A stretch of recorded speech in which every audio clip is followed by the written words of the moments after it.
لکھتے ہیں ایک ان میں سے یہ بات تھی کہ اس نے نعرہ تحقیق سے روکا گولڑا شریف عرس کے موقع پر عبدالشکور ہزاروی نے وزیر آباد کے، اور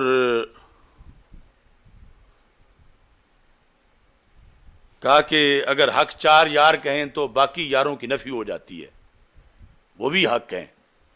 یہ جو عبد القادر شاہ نے بنایا ہوا تھا ایک اپنا نظریہ، اور جس کو شاہکار جلالیت مفتی عابد جلالی صاحب نے اچھی طرح لتاڑا، تو استاد لکھتے ہیں نعرہ تحقیق حق 4 یار، یہ نعرہ اہل سنت کی علامت تھی، لیکن مفتی مذکور یہ نعرہ لگانے سے منع کرتا ہے عبدالشکور ہزاروی، جس سے صاف معلوم ہوتا ہے، بزرگوں کی آنکھیں دیکھو،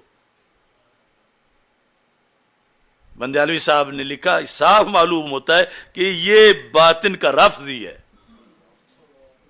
یاسف ہزاروی کا ابا، یہ باطن کا رفضی ہے اور تقیہ کے طور پر بظاہر اہل سنت کہلاتا ہے۔ اب یہ جتنے بھی ہیں ان کے پاس کوئی ہے امام بندیالوی کے مقابلے کا بندہ؟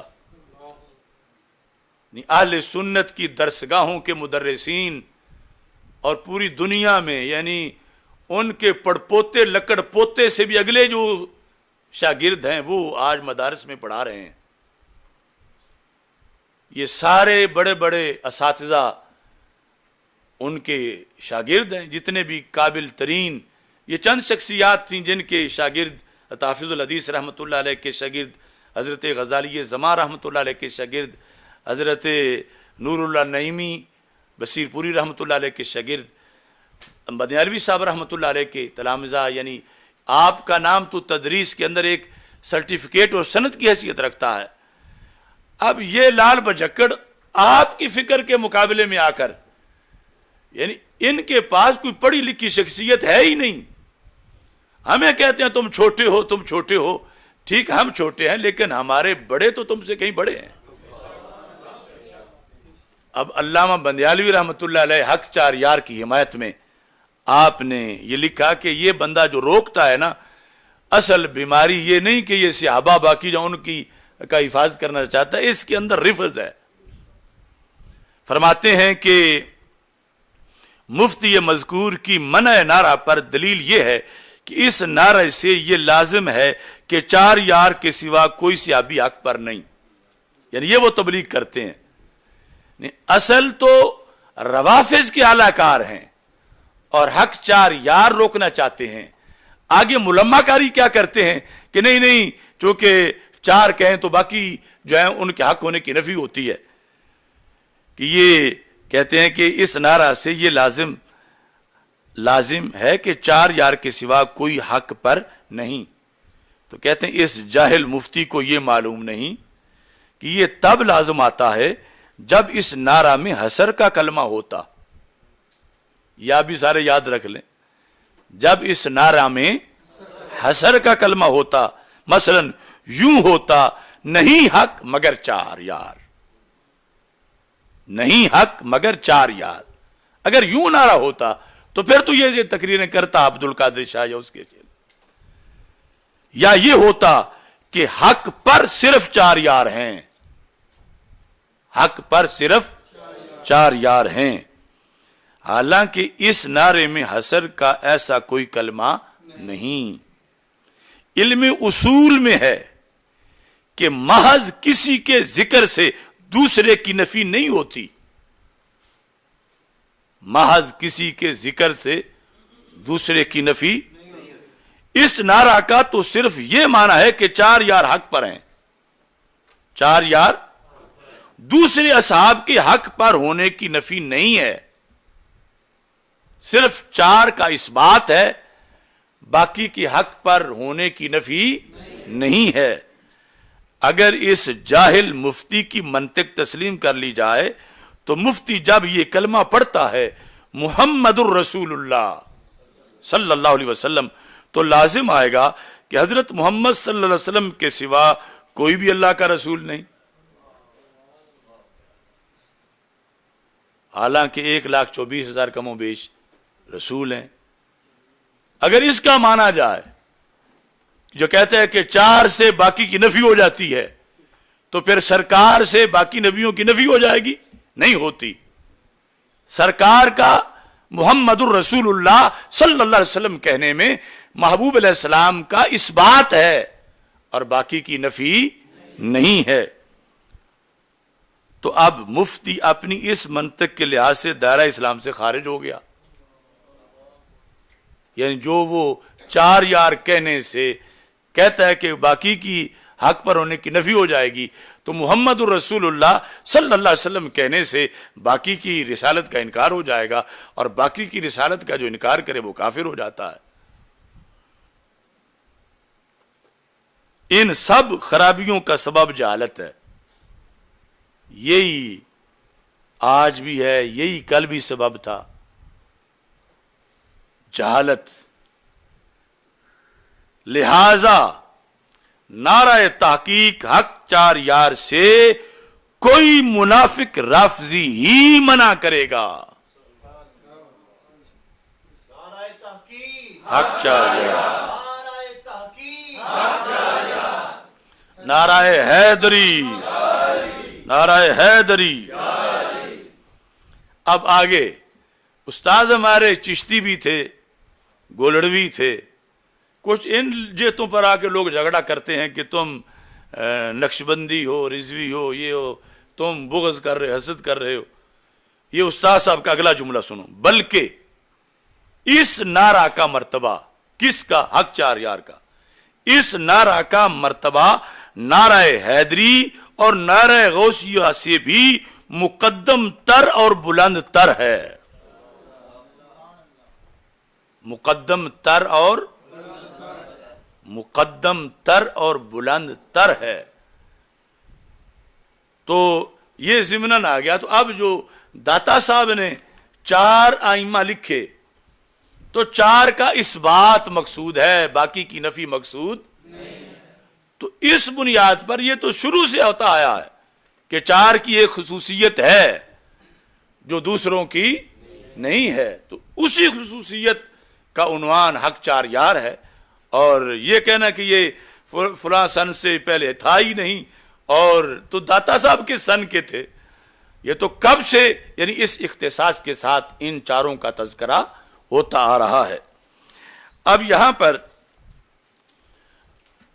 داتا صاحب رحمت اللہ علیہ نے ان ساری باتوں کا جواب فضیلت قطعی سیدنا صدیق اکبر رضی اللہ تعالیٰ عنہ کی، خلافت مطلقہ خواہ روحانی ہو یا سیاسی، کیونکہ روحانی کا اس بات کر کے آپ یہ دیکھ رہے تھے کہ سنیوں میں وہ جو ظاہری خلافت بلا فضا اس کا تو جھگڑا ہی نہیں ہوگا، وہ تو صرف شیعوں والا ہے۔ سنیوں میں آگے جا کے ایسے کچھ نکلیں گے، آپ نے بحثی ساری باطنی خلافت اور روحانی خلافت اور ولایت کے لحاظ سے کرتے ہوئے آپ نے اس پر دلائل دیے۔ اب وہ دلائل سنیں۔ آپ نے پہلے نمبر پر صفحہ نمبر 69 پہ یہ ارشاد فرمایا، یہ سارے صفحے فارسی نسخہ کے ہیں۔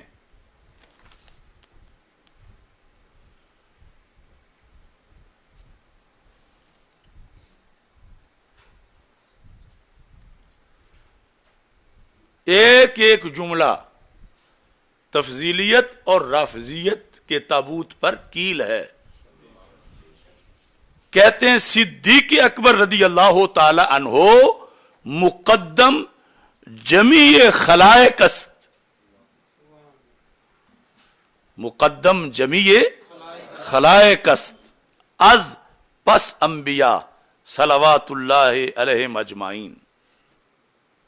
صرف نبیوں کا استثناء کیا کہ نبیوں کے بعد، نبیوں کے، چونکہ ہمارے ائمہ بڑے محتاط ہیں، اب بیان کرتے ہوئے فوراً قید لگائی کہ کوئی مقدم خلائق میں ان کو نبیوں پر بھی مقدم نہ سمجھ لے. پس انبیاء صلوات اللہ علیہ مجمعین، صدیق اکبر رضی اللہ مقدم جمیع خلائق است.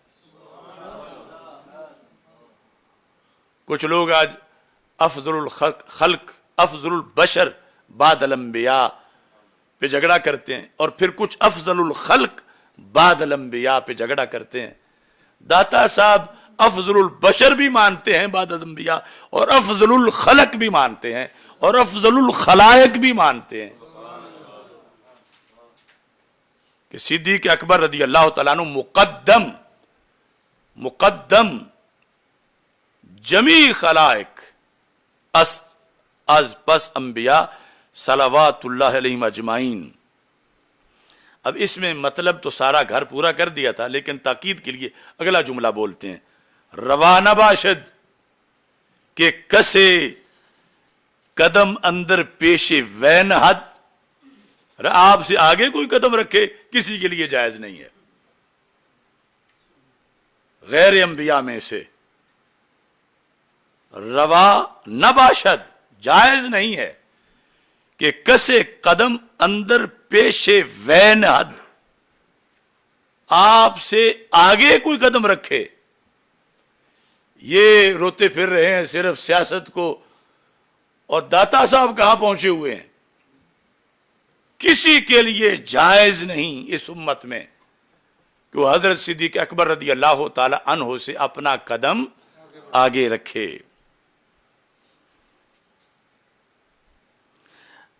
یہ ایک وضاحت. دوسرے نمبر پر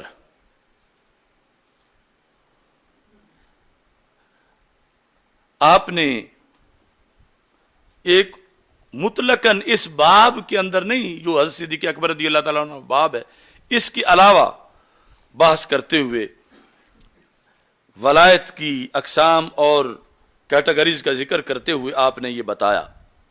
یہ صفحہ نمبر 32 پر ہے فارسی نسخے کے لحاظ سے.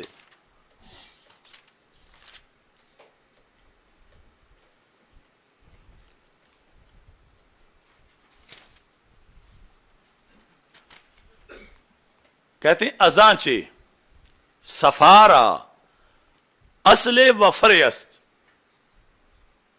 کہ باطنی صفائی کا ایک اصل ہے ایک فرع ہے، یا تصوف کی ایک اصل ہے اور ایک فرع ہے. لفظ کیا ہے؟ سفارا، یہ نہیں سیاست را، سفارا کہ ولایت کی ایک اصل ہے اور ایک فرع ہے. اصل کیا ہے؟ اصلش انقطاع دل است از اغیار.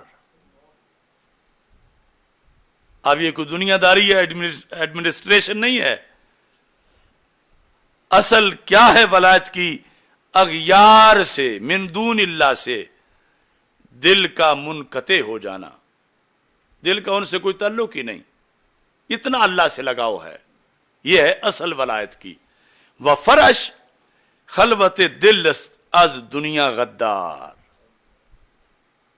پہ تو صرف انقطاع، وہ جڑ ہے، اوپر ٹہنی کیا آئے گی، پھل کیا لگے گا؟ وہ ہے خلوت دل از دنیا داغدار، کہ دنیا سے اپنا دل خالی رکھنا. پہلا ہے محض انقطاع، اور انقطاع کے بعد اس پر اثرات کیا مرتب ہوں گے کہ خلوت دل است از دنیا داغدار. یہ ایک آپ نے آئیڈیالوجی بیان کی. یہ بات منطبق کہاں ہوتی ہے کائنات میں نبیوں کے بعد؟ چونکہ ولایت کی بحث انبیاء کے بعد ہے. کون سا ایسا شخص ہے کہ جہاں انقطاع دل اغیار سے وہ بھی چوٹی کا ہو، اور جہاں خلوت دل دنیا غدار سے بھی مکمل ترین ہو، ایسی ہستی کائنات میں کون ہے کہ جن پر پہلے نمبر پہ یہ نظریہ ثابت آئے اور اس کے بعد دوسروں پہ آئے؟ تو داتا صاحب کہتے ہیں ہر دو صفت